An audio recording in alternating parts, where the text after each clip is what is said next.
welcome to Today in History for March 4th. I'm Michael Powell. On March 4th of 1994, we lost a great comedic star. Larger-than-life comedy star John Candy died suddenly after a heart attack on March 4th of 1994. He was only 43. At the time of his death, he was living near Durango, Mexico, while filming Wagons East, a Western comedy co-starring the comedian Richard Lewis. Candy was born in 1950, and his first professional acting work was in children's theater in his native Canada. In 1972, he was accepted into the prestigious Second City Comedy Troupe in Toronto, where he would become a regular writer and performer for the group's television program, SCTV, alongside other rising comics like Eugene Levy and Harold Ramis. When SCTV moved to the network television in 1981, Candy moved with it that year, and the next he won Emmy Awards for writing for the show. Candy's recurring and most famous SCTV persona was Yosh Schmedj, a clarinet player in a polka band.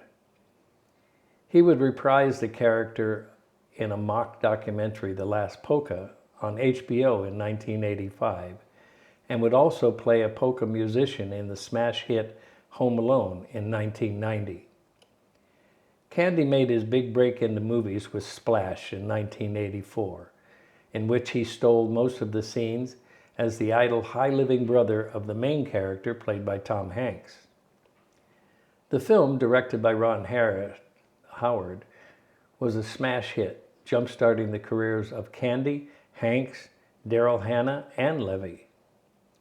In one particularly memorable scene, Candy throws himself around a racquetball court, using his hefty frame to full comedic effect.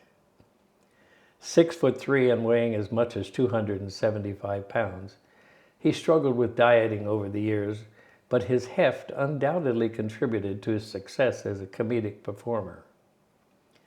After Splash, Candy was in high demand as a lovable oaf. He starred in another number of box office hits over the next 10 years, including Spaceballs in 1987, and collaborations with the writer, producer, and director John Hughes in Planes, Trains, and Automobiles in 1987, The Great Outdoors in 1988, and Uncle Buck in 1989. That was my favorite.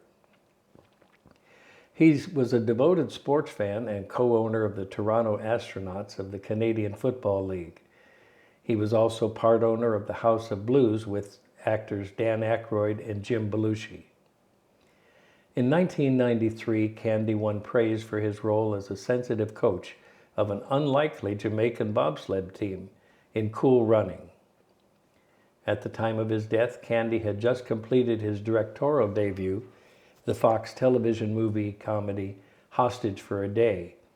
He had performed 2/3 of his scenes in Wagons East, which was finished after the filmmaker's insurance company paid a reported $15 million settlement. Another recently wrapped movie, Canadian Bacon, was released in 1995.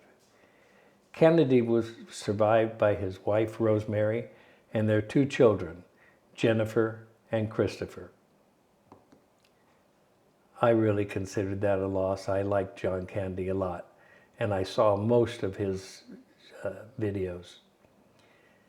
For Today in History, I'm Michael Powell. Join me again tomorrow and see what that day will bring. Until then, let's see what YouTube has for you.